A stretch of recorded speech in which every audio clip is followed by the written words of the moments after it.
飞天里了！乡亲们，大家快来看这个鸡手啊！你们看看，他把我家的好粮食全漏在烂泥里了。孙大叔，你摸着良心讲不讲理？你这块地势全村最低，水都排不出去，全是齐腰深的贝草，稻子全趴在烂泥窝里，都快发芽了。为了给你收干净，我把收割机底盘压到了最低，输送口被你的烂草卡住了整整3次。我刚才光清理堵塞就花了半个多小时，这种极端地况，正常损耗几十粒谷子，你居然开口要我赔2000块！我不管，我不懂你们那些破机器的道理，我只认我的粮食，漏了就是漏了，你损坏了我的财产，不仅这补偿的2000块钱，你今天必须得赔我。今天这60块钱1亩的收割费，我也1分不给你，全当抵扣我的精神损失了。孙大叔，我这台新机器30多万，市面上的大农场收割好地逛都要100块1亩，我是看在大家同村一场，才给咱们村干活。而且明天预报有大暴雨，为了帮大家抢收，我才按60块钱的成本价给咱们村干活。你这10亩烂泥地，别的鸡涮眼掉头就走。我好心下来帮你，你现在反咬我一口。哎呦，大壮啊，你这话说的就不对了。你这虽然是新机器，但这手艺确实不行嘛。你看那泥里确实有几粒黄谷子，我看啊，大家也别给他结全款了，就当他咱们的地练手。一台车30万呢，大壮现在可是大老板，还在乎咱们这点小钱？就是啊，大壮，你赚那么大的钱，怎么还跟一个长辈斤斤计较？你就当可怜可怜孙老头，赔他2000块钱得了。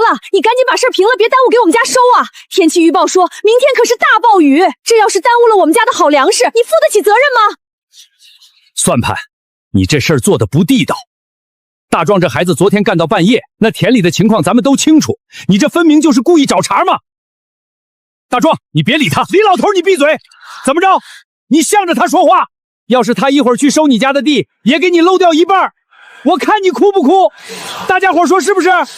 今天他不赔钱，谁家也别想收。好一个练手，好一个破财免灾。孙大叔，你说的对，做生意嘛，得讲究一个货真价实，客户不满意，这交易就不算数。算你小子识相，赶紧的掏钱，2000块，少1分这事儿都不算完。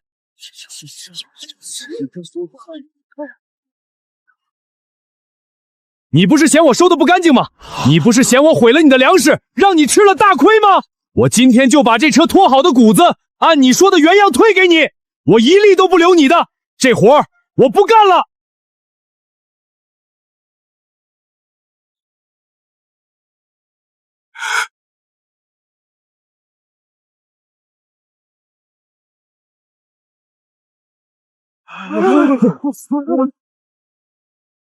哎呦，我的粮食啊！你停下！刘大壮，你快停下！不要你赔了，我给你收割费还不行吗？停下！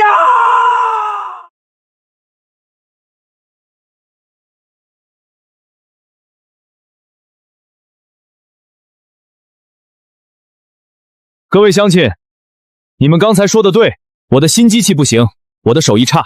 既然你们觉得60块钱1亩太委屈你们了，那你们就去县城里请100块1亩的大师傅吧。我刘大壮地方小，接不了你们这份活。别啊，大壮，刚才是输嘴贱，你把我家那10亩地先收了啊！马上要下大雨了，你走了我们可怎么办啊，大壮？合同没签，规矩没有。从今天起，我刘大壮的机器就是停在库里，也绝不再下王家村的1寸地。你们好自为之。啊！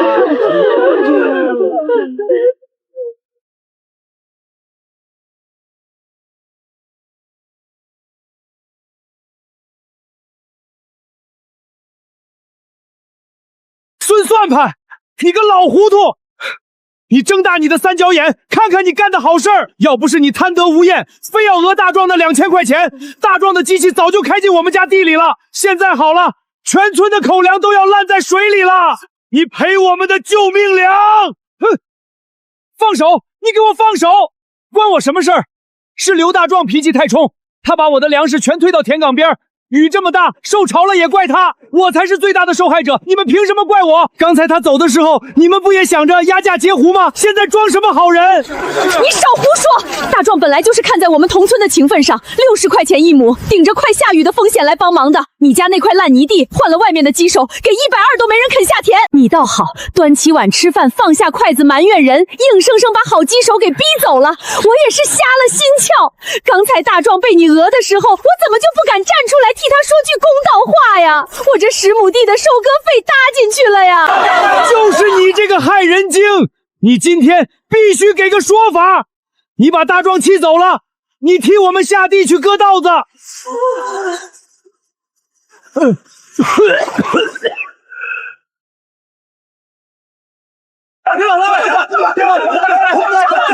够了，都别吵了。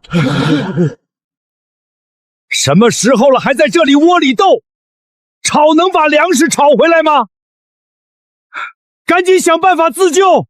我这就给镇上的农机站打电话，去邻村找其他的收割机，就算是出双倍的价钱，也得把地里的粮食抢出来。喂，是镇农机站的老陈吗？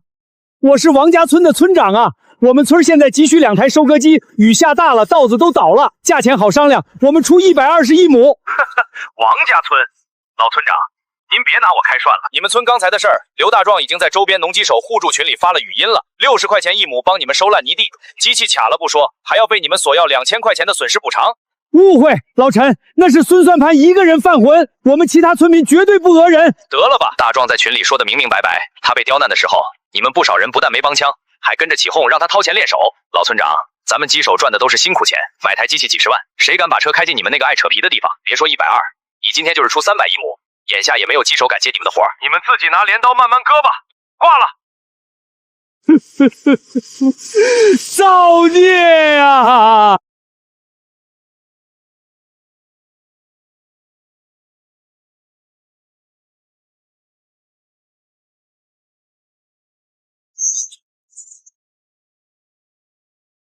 小伙子，这雨下得这么大，你这车开得够稳当的，底盘声音听着一点都不散。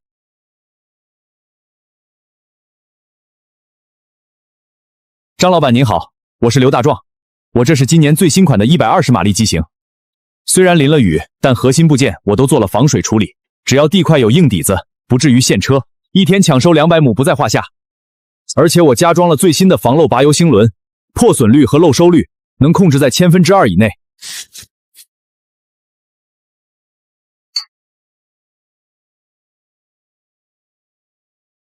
是个懂行的把式，做事细致规矩。不瞒你说，大壮兄弟，我这儿有5000亩高标准农田，因为台风提前登陆，急需大马力机器抢收。我之前找的几个外地技术手艺太糙，为了赶进度，他们糟蹋了我不少好粮食。你这机器保养的这么好，各项参数又漂亮，技术我绝对信得过。这样，既然是抢收，咱们就按市场最高价算，120块钱一亩，油费我基地全包，不扣你的。只要你能在这3天的台风空档期里，帮我把最关键的1000亩地抢出来，事成之后，我额外再给你包个1万块钱的红包。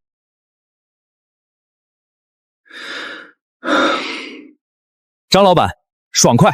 我刘大壮靠手艺吃饭，既然您看得起我，这活我接了，咱们这就签合同，白纸黑字写清楚双方的责任和义务。只要雨势一小，我的机器立刻下地，我拿人格担保，绝对给您颗粒归仓。哈哈哈哈哈！好，好一句白纸黑字。现在的年轻人做事就是该这么痛快，讲规矩。哈哈哈哈！走，跟我进办公室喝口热茶，去寒气。咱们马上走流程签合同。今晚后勤食堂炖了羊肉汤，兄弟们敞开吃。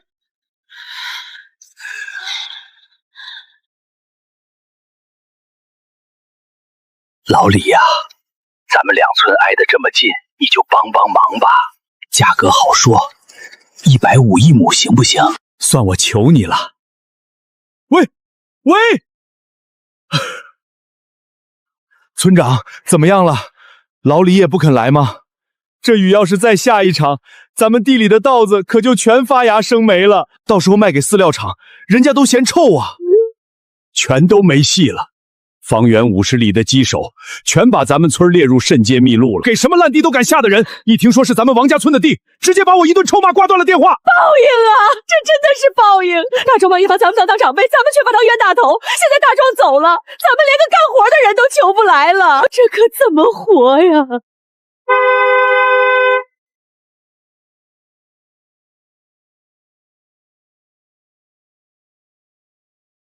哎呀，哪位是王家村的村长啊？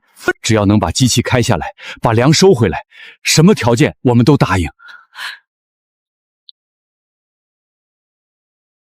老村长啊，你们这地况太恶劣了，水太深，草比稻子还高，底盘一进去就得卡死，这哪是收粮食，这简直是在毁机器呀！难怪没人愿意接你们的活儿。赵老板，您既然来了，肯定是有办法的，对不对？您的机器看着就高级，您就行行好，帮帮我们吧。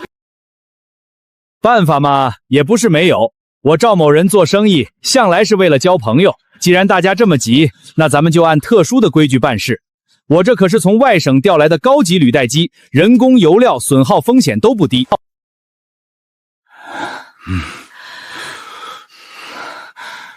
价格嘛，一口价，1亩地800块，而且要在合同上签字画押，先交钱后下地。800，你抢钱啊！大壮那台30万的新机器才收我们60，你这价格收上来的粮食还不够给你交收割费的。哼，嫌贵，那你们找别人去啊！你们这破地跟烂泥坑一样，谁敢来收？我是冒着几十万机器大修的风险在做慈善，爱签不签，我还要去隔壁县接大单当呢，没工夫在这儿陪你们浪费时间。签，我们签。赵老板，你别走，只要能把粮食抢出来一半，哪怕东拼西凑，我们也认了。签吧，先收粮要紧。这就对了嘛，破财免灾总比绝收强。不过咱们丑话说在前面，大家看清楚合同上的免责条款，因为你们的地况属于极端恶劣，所以在收割过程中，无论出现多少漏粮、碎粮，或者机器把田墙压坏了，我们车队概不负责。这是行业规矩，能接受，咱们就按手印儿。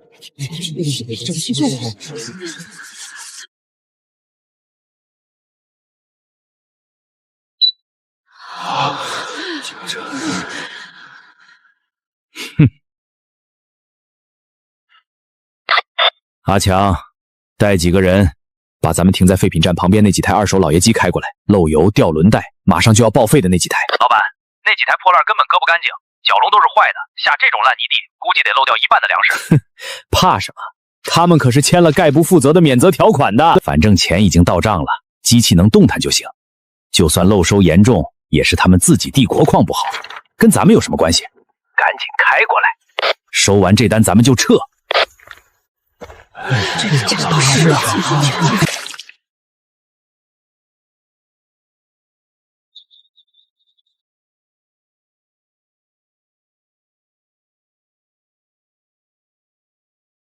大壮兄弟，手艺绝了啊！漏收率连1/1000都不到。你这机器调教的比厂家的技术员还要牛。照你这个速度，今天咱们就能超额完成任务。张老板放心，您给的价格到位。张老板是票下，规矩透明。我刘大壮的活儿绝对对得起您的信任。下一块地，咱们继续加速。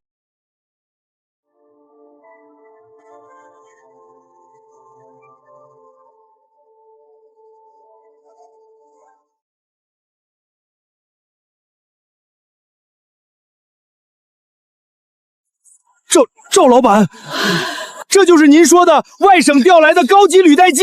这破玩意儿连路都走不稳，怎么下地干活啊？怎么不能干？外表破点怎么了？核心动力强劲着呢。就你们这满是深坑和败草的烂泥地，新车谁敢下？万一现在里面报废了，你们赔得起吗？机器已经到位，赶紧让开，别耽误我工人干活。下地，推过去。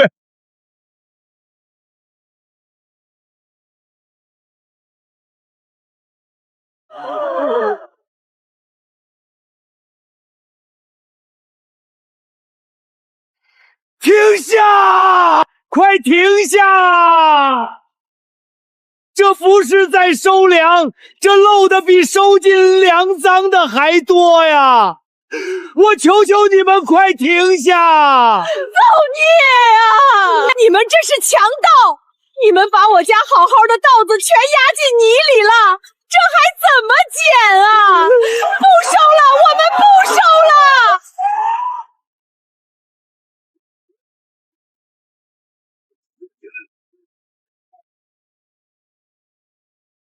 先熄火。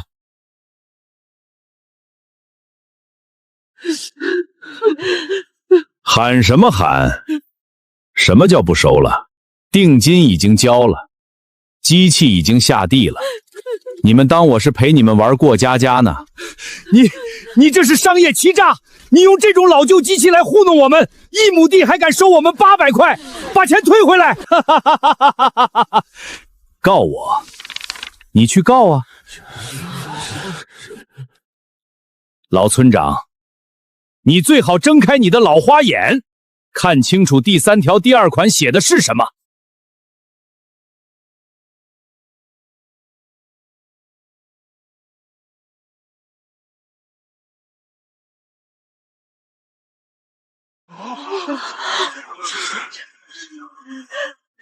看清楚了吗？白纸黑字，你们自己签的字。我早就说过，你们这种烂地矿，漏粮属于特殊工况的正常损耗。我机器到了，履带转了，我的服务就完成了。你别狡辩，你这就是故意的！你还我们定金，带着你的破铜烂铁离开我们村儿！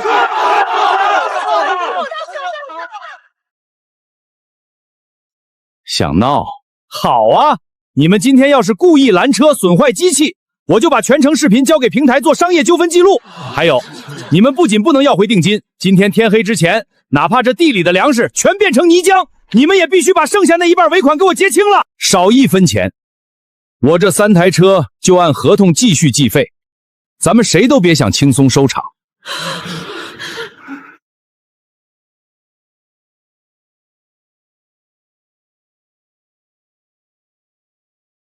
我贪呐，搭进去了全村的命啊！大壮，你回来呀！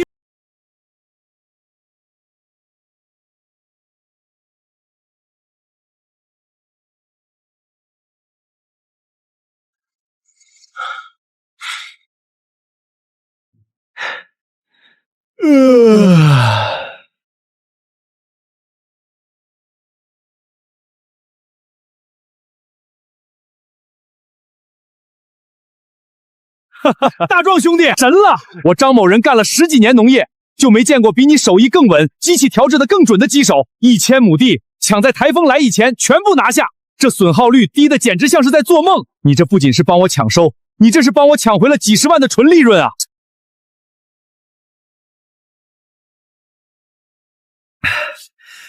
张老板过奖了，拿多少钱办多大事儿。您的场地好，规矩好，我大壮自然得把看家本领全拿出来。契约精神嘛，说颗粒归仓就绝不漏下一粟。好一个契约精神！我最欣赏的就是你这种有本事、讲规矩的年轻人。老李，马上给大庙兄弟打款，1000亩地，1亩120，12万整，再加上我承诺的1万块钱抢收红包，13万，1分不少。现在就转。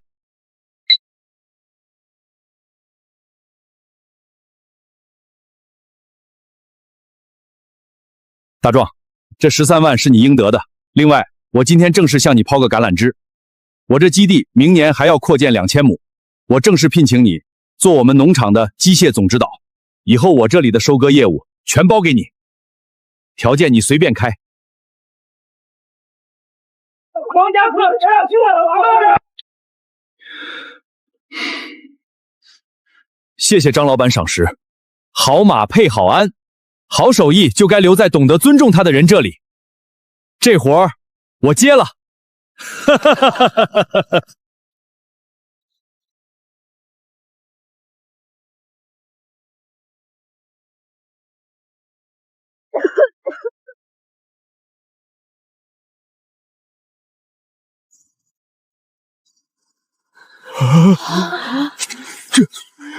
这是什么？我的粮食呢？我那2000多斤的碗条呢？就剩下这几十斤烂泥巴了！你们这收的是什么东西？瞎叫唤什么？你自己的地里全是水和草，稻子都趴在泥里发臭了。我们这老机器动力足，能给你刮出来这点泥巴谷子，就算不错了。行了，活干完了，10亩地，1亩800，一共8000，扣掉你们村长之前交的定金，你个人还欠我6000块，赶紧转账。没天理了！土匪进村了！你把我家的好粮食全压在泥里毁了！6000块我不给，你还得赔我5000块粮食损失费。不掏钱，你这破烂机器就别想走！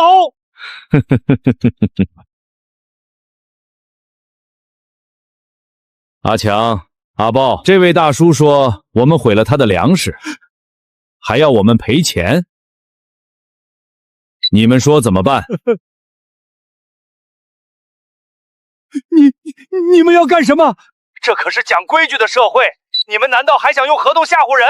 村长帮我说句话呀！你签了白纸黑字的合同，人家按规矩要钱，你讹人讹习惯了是吧？自己惹的祸自己扛，我们管不了。老家伙，看清楚了，第一，合同上写的清清楚楚，因为你的地况恶劣，损失概不负责。第二，你现在的行为叫做阻挠机械撤离，造成我司误工。我这3辆车1小时的误工费就是1000块。阿强，既然这位老乡不想给钱，按合同违约条款登记他的违约记录，通知平台暂停后续服务资格。好嘞，老板，现场视频和欠款金额都留档，后续走平台追偿。别记我的违约，这可是我以后走亲戚拉货的指望啊！赵老板，我错了，我再也不敢赖账了。我给钱还不行吗？早这样不就结了？6000块收割费，加上刚才耽误我10分钟，算500块预工费，一共6500，现在就扫码，少1分，你的违约记录立刻上传平台。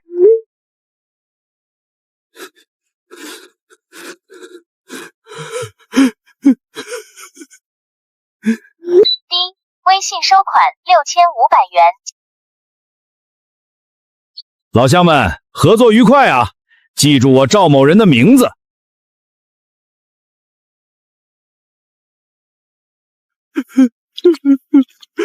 唉，活该，真是活该！大壮60块钱给你好好收，你嫌人家漏了几根谷子，非要讹大家2000。现在好了，人家收你800一亩，把你粮食糟蹋的卖不上价，你连个回应都不敢有，还得乖乖倒贴6000多。孙算盘，你这辈子就算计你自己吧。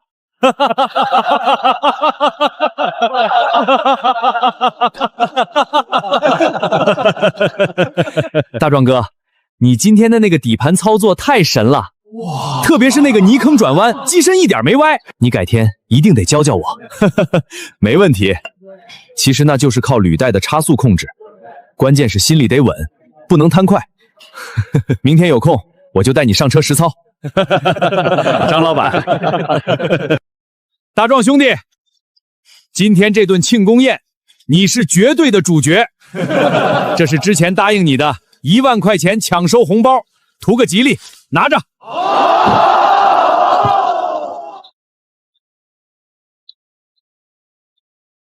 大壮哥，你走之后，村里来了个黑灯中介，1亩地收800，开的破收机把咱们村的粮食糟蹋的卖不上价。孙算盘还想去讹人家，结果被人家拿合同条款搭住，连养老的6000块钱都乖乖倒贴进去了。村里现在哭声一片，大家都在后悔逼走了你。张老板，过去的事儿就像翻过去的烂泥地，没必要回头看，咱们向前看。为了明天的2000亩新合同，干杯！好，好小子，不回头，来向前看，干杯！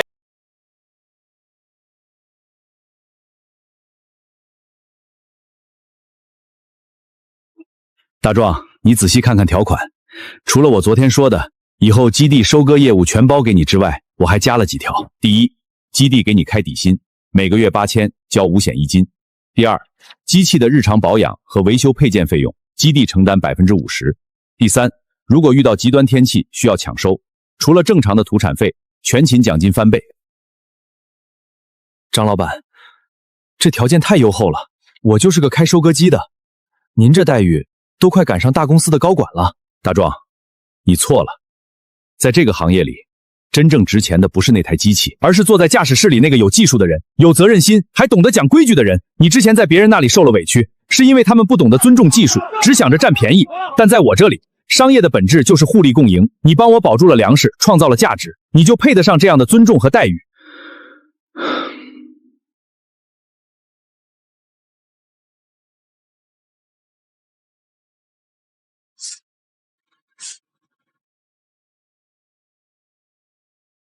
张老板，白纸黑字，一言为定。只要有我在，咱们基地的粮食颗粒归仓。哈哈哈哈！一言为定，合作愉快。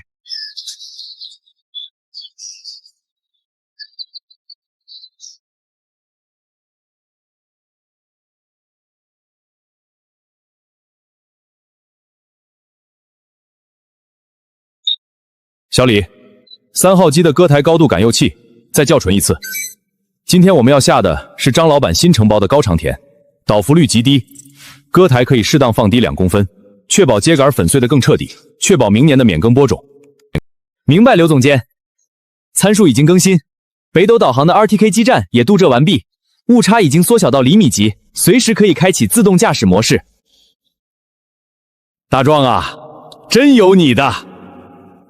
去年我说让你当技术总监，我还以为你需要2、3年才能把队伍带出来，没想到短短1年，你就给我整出了一支特种部队。今天开放演示日就在咱们基地办，各大农场主和农机合作社代表都要来，你小子可得给我好好露一手。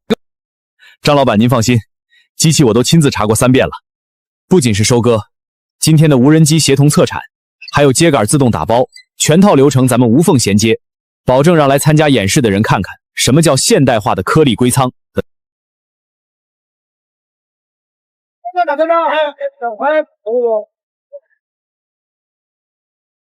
老板，这复合围能不能再便宜2块钱一袋？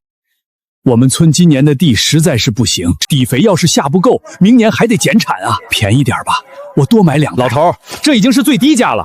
你们王家村的事儿，10里8乡谁不知道？去年被那个姓赵的中介用烂机器一顿瞎搅和，现在你们的地一浇水就漏，不浇水就板结，神仙来了也种不好，爱买不买。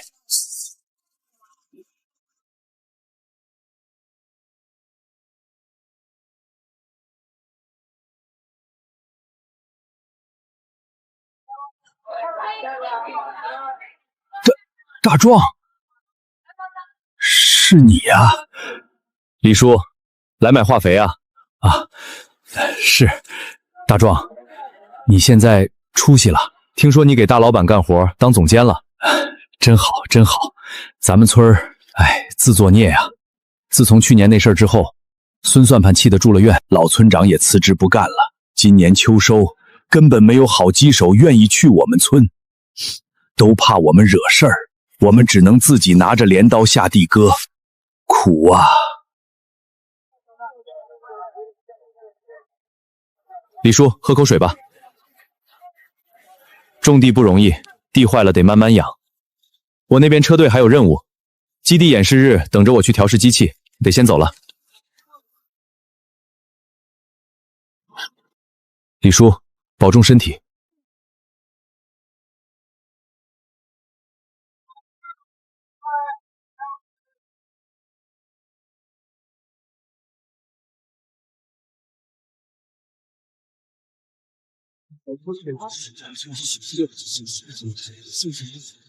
各位嘉宾，各位同仁，今天我们将向大家展示丰收农业最新的无人化收割作业。下面有请我们的农机技术总监刘大壮启动车队。1号、2号、3号机接收北斗规划路线，割台高度预设完毕，脱力轮筒转速正常，全自动收割模式启动。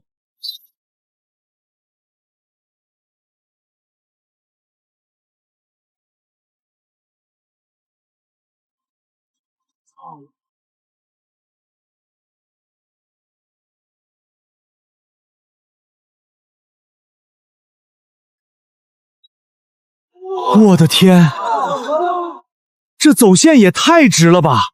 误差绝对不超过3厘米。而且你们看那卸粮口都不用停机，旁边的无人驾驶用运粮车直接贴上去同步接收，这效率比人工驾驶高了至少1倍。老张啊，你可是挖到了一块宝，现在农业发展就缺这种懂技术、有实操经验的人才。这小伙子不仅懂机械，还懂数字化管理，了不起！大壮不仅技术好，人品更是没话说，做事讲规矩，有底线，这才是干大事业的料。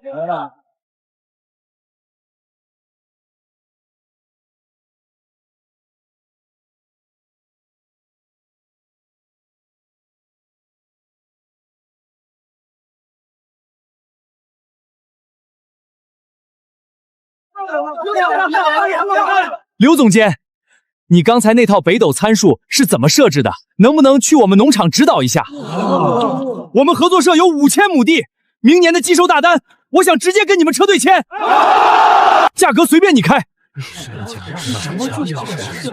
谢谢各位老板的信任，技术探讨随时欢迎。至于合作大单，稍后可以去我们公司的会议室详谈。我们有一套完整的标准化服务合同。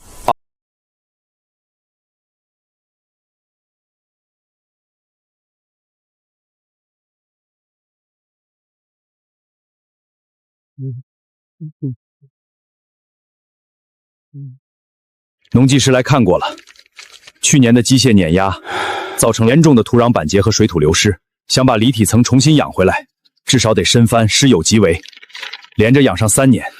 这3年里的减产，咱们只能自己生生咽下去。3年啊，1亩地少收600斤，这3年下来，咱们得损失多少钱？去年为了讹大壮那2000块钱，咱们算是把子子孙孙的饭碗都给砸了。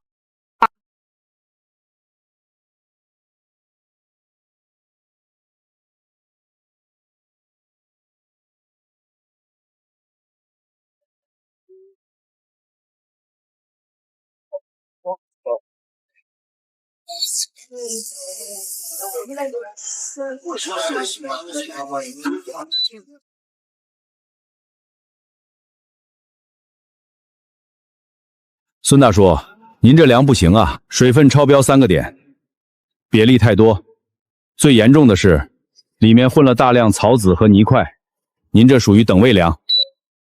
陈老板，您行行好，哪怕按3等粮的价格收了也行啊，家里还等着这钱买过冬的煤呢。孙大叔，这和人情没关系，这是市场规律。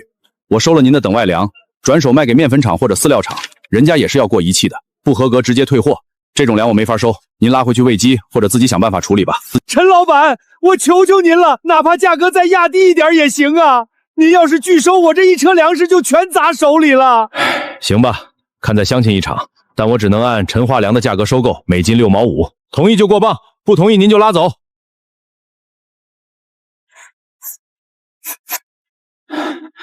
喂，是李队长吗？我是王家村的老林啊。咱们村的2000亩地准备翻耕播种了，价格好商量，哪怕每亩多加10块钱也行。能不能派几台车过来？哎呦，林村长啊，真是不好意思，我们合作社今年的机器全排满了，一台空闲的都没有。您再问问别家吧。李队长，咱们明人不说暗话，我都问了5家了，全说没空。我知道，你们是不是还记着去年刘大壮那件事儿？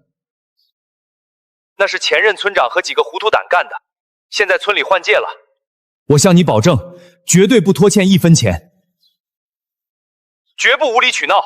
林村长，既然您把话挑明了，那我也直说，在咱们农机圈子里有个微信互助群，你们王家村已经被周边农机手集体列入审结名单了。咱们干农机的都是赚个辛苦钱，刘大壮技术那么好，60块钱给你们干活，还要被你们讹的。后面来的那个赵老板是个难缠角色，用霸王合同把你们坑了，这就说明你们那里的契约环境彻底崩坏了。老实人去了被欺负，恶人去了互相咬，别说加10块钱，就是加100块，我们也不敢让机器下你们村的地。就这样吧，挂了。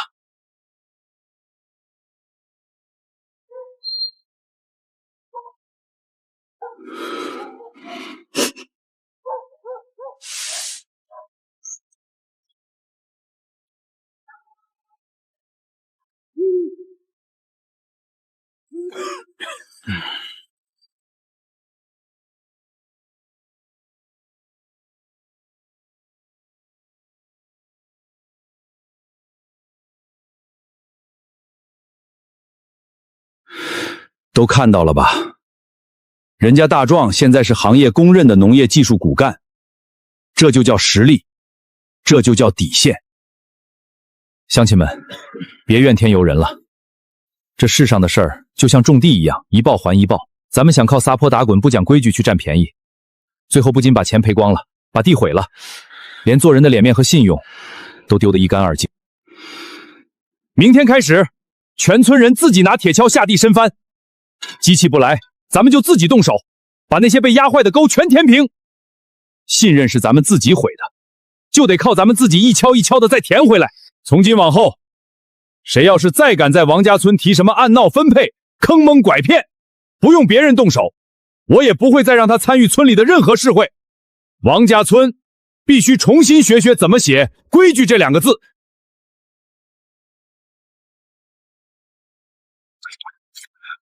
不行，积水排不出去，土层冻透了，麦苗活不过今晚。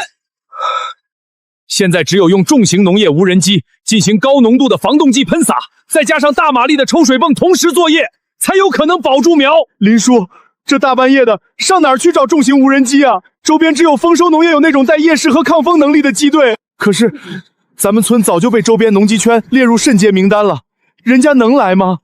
我去找大壮，我就是豁出这张老脸去当面给他认错，我也要把机队求回来。现在说这些还有什么用？走吧，我跟你一起去，咱们欠大壮的该还了。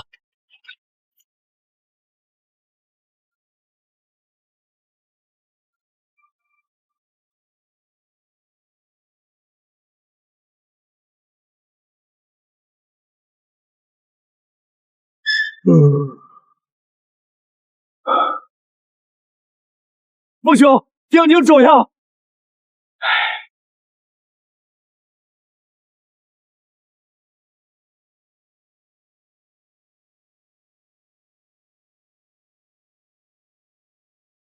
大壮，林叔知道这么晚来找你，没脸皮，但村里的麦苗快要全冻死了，算林叔求你，念在咱们同乡一场，派2架无人机去给村里喷点防冻剂吧。我们给3倍不5倍的价钱，只要能保住苗，怎么都行。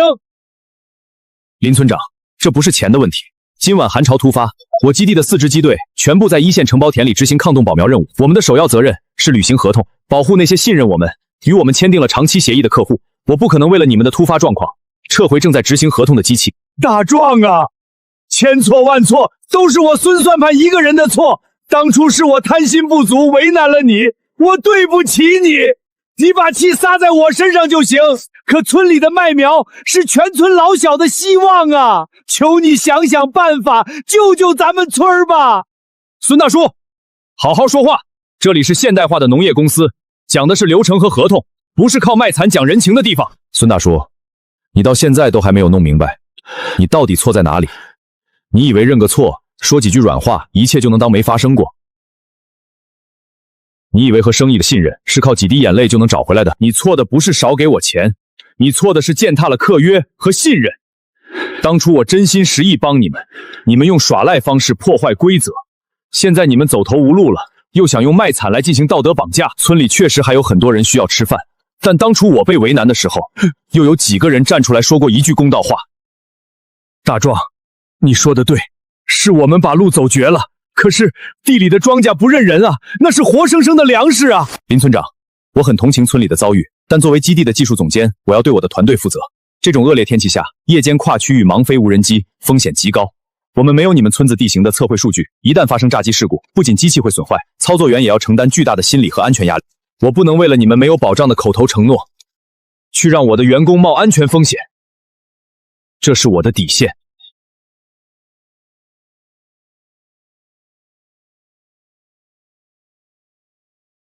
虽然我不能派机队过去，但我毕竟是从那片土地出来的。这张纸上写的是目前最紧急的土法抗冰补救措施，你们回去立刻组织人手，在迎风坡面点燃尸秸秆，制造烟幕保温，同时在田头撒生灰吸水，但至少能挽回2-3成的损失。林村长，农业现在是门科学，希望这次的教训能让王家村真正醒悟。天太冷了，你们回去吧。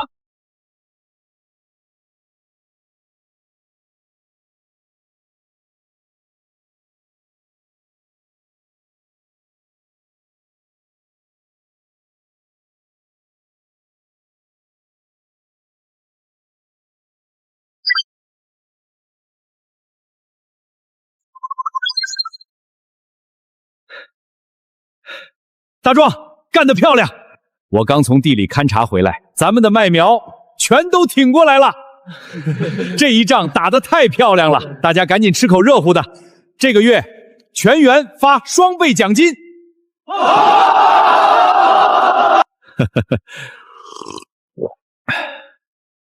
张老板，昨晚王家村的林村长来过了，他们村的苗估计悬了，我给了他们一个土法子，让他们烧湿秸秆熏烟防冻，希望能挽回一点损失吧。唉，大壮，你仁至义尽了，我知道你心里不好受，但规矩就是规矩。这帮人平时不敬畏契约，总想着占便宜，遇到天灾了才想起抱佛脚，晚了。这就是破坏行业生态的代价。张老板，您说的对，但昨天晚上看着他们那个绝望的样子，我突然想明白了一件事儿：王家村的悲剧，不仅仅是他们几个人的贪婪造成的，更是咱们整个农机服务市场缺乏规则造成的。没有白纸黑字的规则约束，老实干活的机手就会被无赖农户讹诈。机手为了自保逃离，像赵老板那种拿霸王条款算计的黑手中介就会趁虚而入，把农户往死里坑。这是个恶性循环，如果这种乱象不解决，永远只能停留在低级阶段。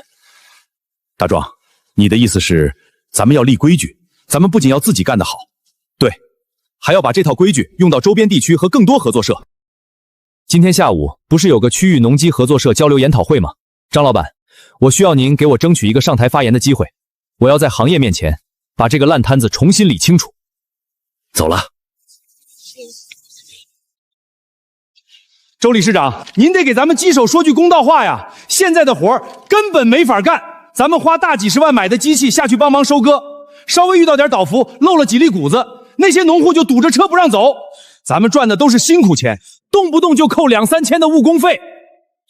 现在谁还敢去那些散户村里干活？都怕被刁难啊！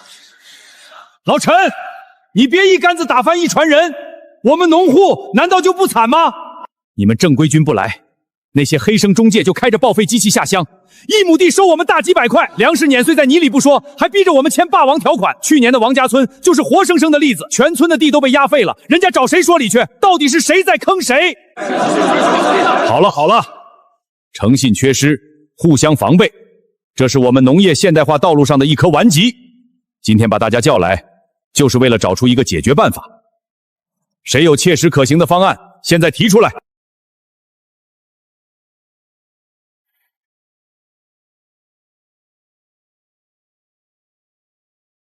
周理事长，各位同仁，大家好，我是丰收农业的机械总监刘大壮。刚才大家吵得不可开交，都在说对方是坏人，但我想说的是，单纯去指责人性的贪婪没有任何意义。在没有红绿灯的十字路口发生车祸是必然的，我们缺的不是道德说教，缺的是一套冰冷的不可逾越的规则。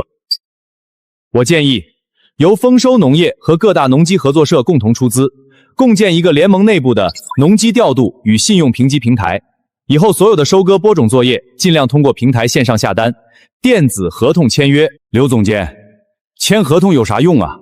去年那个黑中介也是让我们签合同的，结果不还是把我们坑惨了？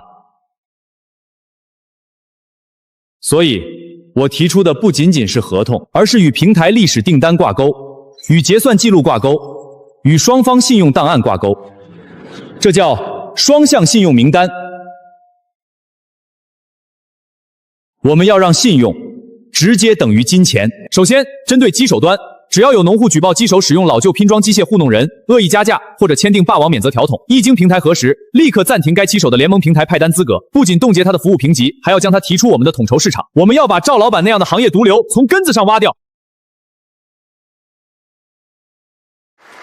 其次，针对农户端，任何农户如果像王家村某些人那样，地况恶劣却隐瞒不报，或者在作业完成后恶意阻挠、讹诈机手，机手只要上传现场视频证据，平台立刻对该农户乃至整个村集体进行降级警告。一旦被列入信用限制名单，联盟内所有注册的正规农机手将对该地块种子业想向平台暂停合作优惠。不仅如此，破坏契约是有代价的，就是在烂泥里用镰刀慢慢割。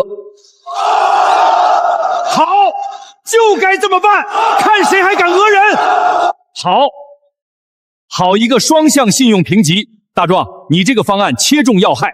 我们联盟全力支持，把它作为今年的行业试点，推向更多合作社。我们要用技术和契约精神，为咱们的农业服务体系立规矩。老孙，咱们明算账。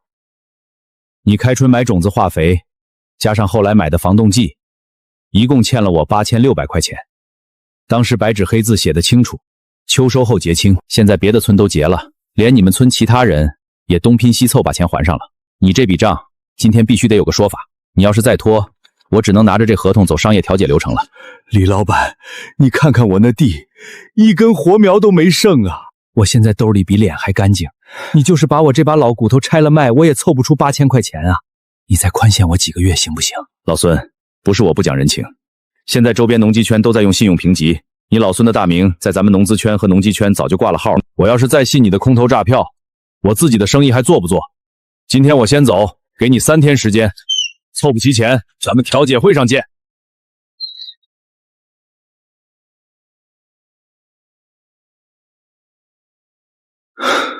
爸，我把家里最后的300块钱留在了桌上，够你们老两口这几个月的买菜钱了。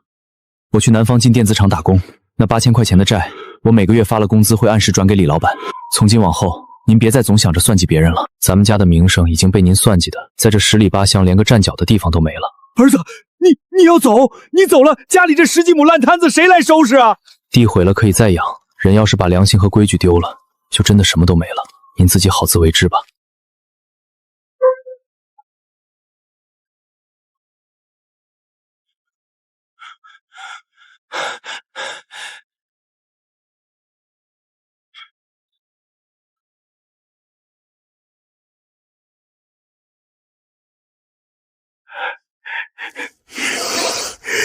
我不是偷，我是借。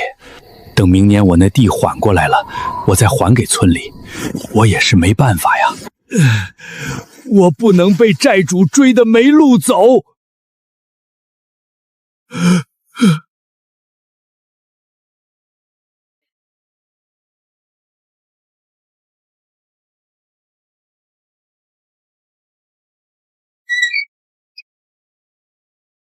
孙大叔，大半夜的，你这是在干什么？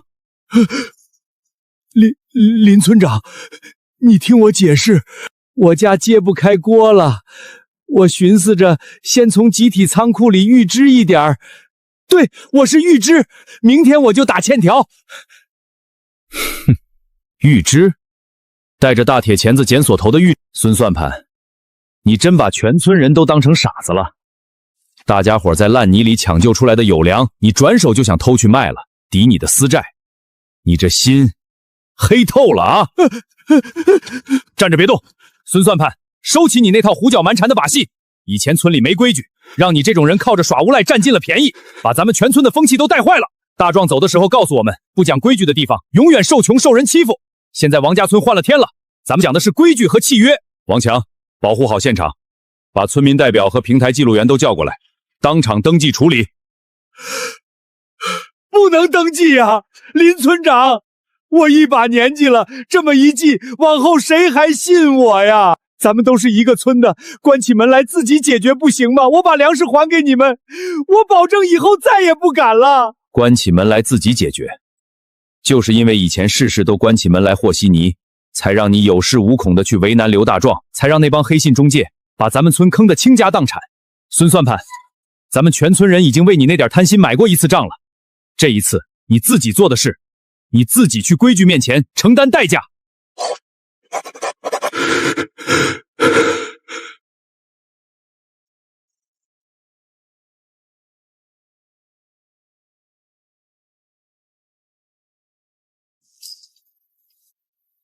都回去睡觉吧，记住今晚的教训，穷不可怕，只要肯吃苦守规矩，好日子总能挣回来。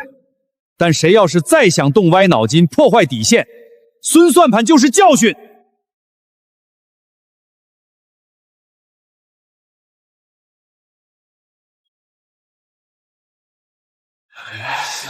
伤死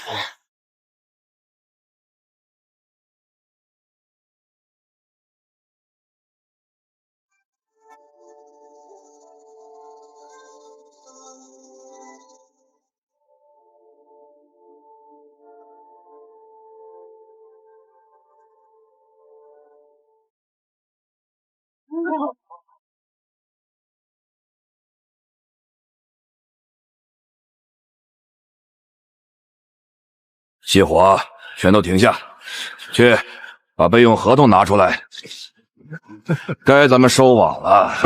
李支书，不是兄弟我不帮忙，你们这地况太恶劣了，泥里还藏着石头。我那台进口收割机的主轴断了，刀片全废了。合同上白纸黑字写着，地况隐瞒导致机器损坏，由农户全权赔偿，不多要，主轴加上沤固费3万块。拿钱，我们修好车继续干；不拿钱，我们立马走人。你们这几百亩泡在水里的粮食，就等着发芽烂掉吧。老李，你这是什么意思？想耍赖？我告诉你，我车里可是有行车记录仪的，走仲台也是我占理。赵老板，时代变了，你以为你跑到我们这穷乡僻壤就能一手遮天？你看看这是什么？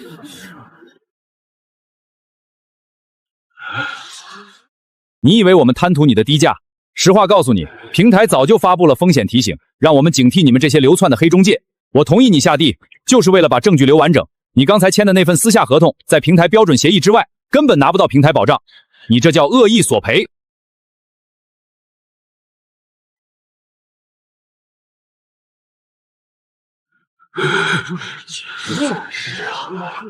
我们接到平台投诉，有人在这里使用无安全备案的拼装农机进行作业，并涉嫌恶意索赔。赵老板，请配合核战。审核员，你们不能听农户一面之词啊！我是正经生意人，是他们的烂泥地把我的好机器弄坏了。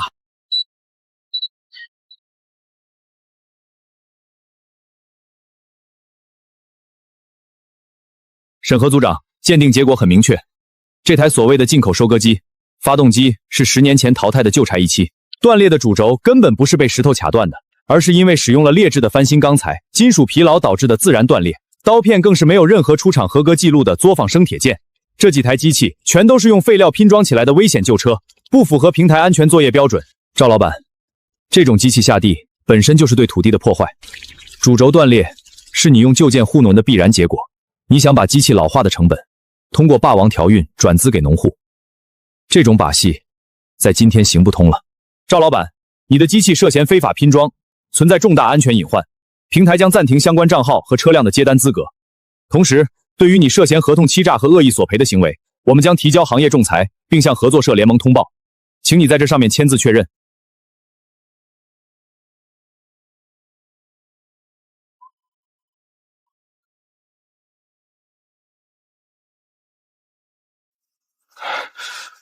老板，咱们现在怎么办？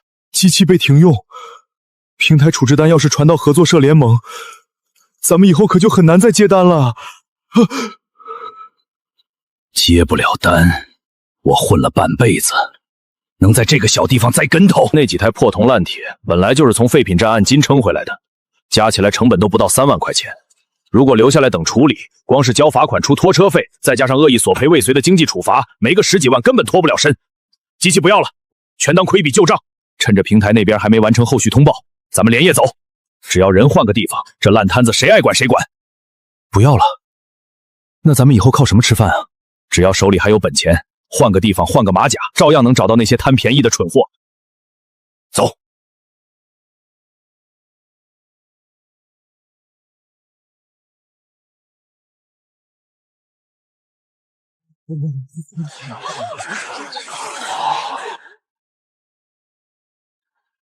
李家村牵头收补助，跑了，连自己的作案工具都不要了。这姓赵的算计了一辈子，最后落得个仓皇出逃的下场。他跑不掉的，他抛弃的不是几台破机器，而是他在现代社会生存的资格。张老板，一个靠坑蒙拐骗赚快钱的时代彻底结束了，接下来是真正属于我们手艺人和实干人的时代。